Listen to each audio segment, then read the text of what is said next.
नमस्कार मित्रांनो, आपण पोहोचलो आहे परळी वैजनाथ येथील रेल्वे स्टेशनला आणि आपण निघालो आहे तिरुपती बालाजी दर्शनाला.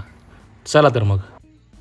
दर मंगळवारी परळीहून डायरेक्ट तिरुपतीला ट्रेन आहे सकाळी 4:30 वाजता. ट्रेनमध्ये बसलो, देवाचं नाव घेतलं आणि निघालो तिरुपतीला.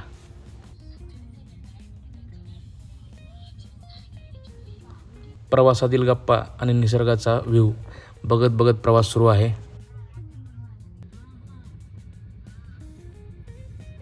आणि जवळपास 21 तासाचा प्रवास करून रात्री आपण 1 वाजता पोहोचलेलो तिरुपतीमध्ये.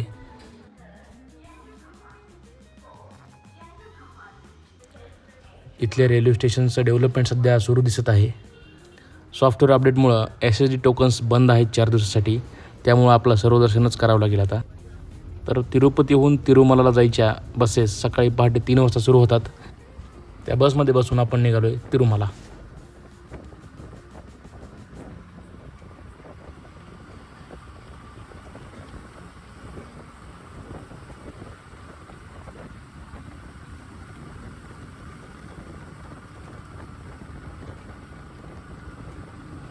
आपल्याला वर पोचायला 4:30 वाजलेले होते आणि सर्वात आधी आपण CRO ऑफिसजवळ रूमसाठी ट्राय केला. रूमच्या रांगेत लागलेलो आहे आपण. कोणी नवीन जात असेल तर त्यांच्या माहितीसाठी सांगतो, हा चौक आहे, या चौकाच्या शेजारी हे इथं CRO ऑफिस आहे. रूमचं टोकन मिळालेलं आहे आपल्याला आणि रूम अलोकेट होईपर्यंत घेऊया आपण चहा. रूम भेटल्यानंतर आपण फ्रेश झालो आणि आधी मुंडन करून घेतलं आणि आपण निघालो आधी जेवायला. इथं अन्नछत्रामध्ये 1 नंबर जेवण मिळतं.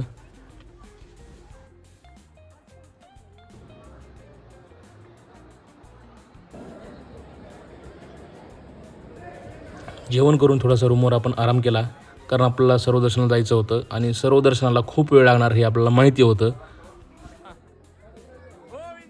आमचा मित्रपरिवारही कालच आलेला होता इथं, त्यामुळं वेळ कसा गेला समजलंच नाही. दर्शनाला तब्बल आपल्याला 11 तास लागले. इथं 24 तास जर दिसत असले तरी 11 तास आपल्या दर्शनाला लागले. दरवर्षी इथे लाखो लोक येतात, हजारो किलोमीटरचा प्रवास करून येतात आणि तेही फक्त श्रींच्या दर्शनासाठी, काही सेकंदांच्या दर्शनासाठी. खूपच सुंदर असं दर्शन झालं. त्यानंतर आपण आलो अन्नछत्रामध्ये, जेवण केलं आणि निघालो रूमवर थोडासा आराम करायला. इथं दर्शनाला खूप वेळ लागतो, पण ज्यावेळेस बालाजीचं दर्शन होतं तो अनुभव आणि तो आपल्या मनातील आनंद असतो, तो ते वेळेचं भान राहत नाही आपल्याला. त्यानंतर दुसऱ्या दिवशी आपण निघालो तिरुपतीला, म्हणजे गोविंदा आणि पद्मावतीच्या दर्शनाला. खाली पोहोचल्यानंतर आपण लोकल ट्रान्सपोर्टची बस घेऊन निघालो पद्मावती देवीच्या दर्शनासाठी.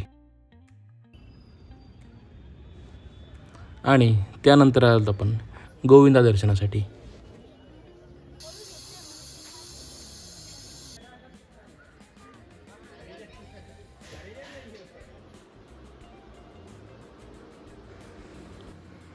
दोन्ही दर्शनं खूप छान झाली आणि आपण निघालो आता तिरुमला.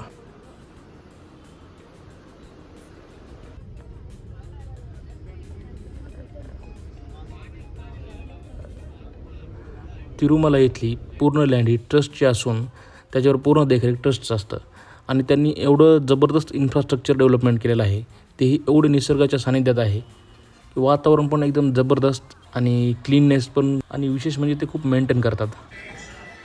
आम्ही आलो त्यावेळेस SSG टोकन्स बंद होते, पण डायरेक्ट सर्व दर्शनाला लागलो आणि तब्बल 11 तास लागले दर्शनाला. पण छान दर्शन झालं आणि बाकीचे पण गोविंदा आणि पद्मावतीचं पण दर्शन एकदम छान झालं. निघालो आहे आता. हे आहे इथलं मार्केट. SSG टोकन्स जरी अवेलेबल झाले नाहीत तरी तुम्ही सर्वदर्शनच्या लाईनमध्ये गोडाऊनमध्ये जाऊन तिथे जाऊन एक्झिट मारू शकता आणि त्यांचा जो टाईम स्लॉट आहे त्या टाईम वेळेस येऊन तुम्ही दर्शन घेऊ शकता. म्हणजे थोडक्यात तुम्हाला SSG टोकन्स घेतल्यासारखंच लवकर दर्शन होईल आणि जो मध्ये बसायचा वेळ आहे तो तुमचा इतर दर्शनांसाठी वापरला येतो. संध्याकाळी 11 वाजता आपली ट्रेन होती, त्यामुळं आपण रूमच्या कीज रिटर्न केल्या आणि निघालो रेल्वे स्टेशनकडे परतीच्या मार्गावर.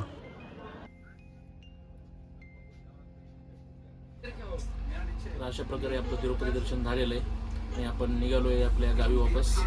भेटूया पुढच्या ब्लॉगमध्ये. तोपर्यंत गोविंदा.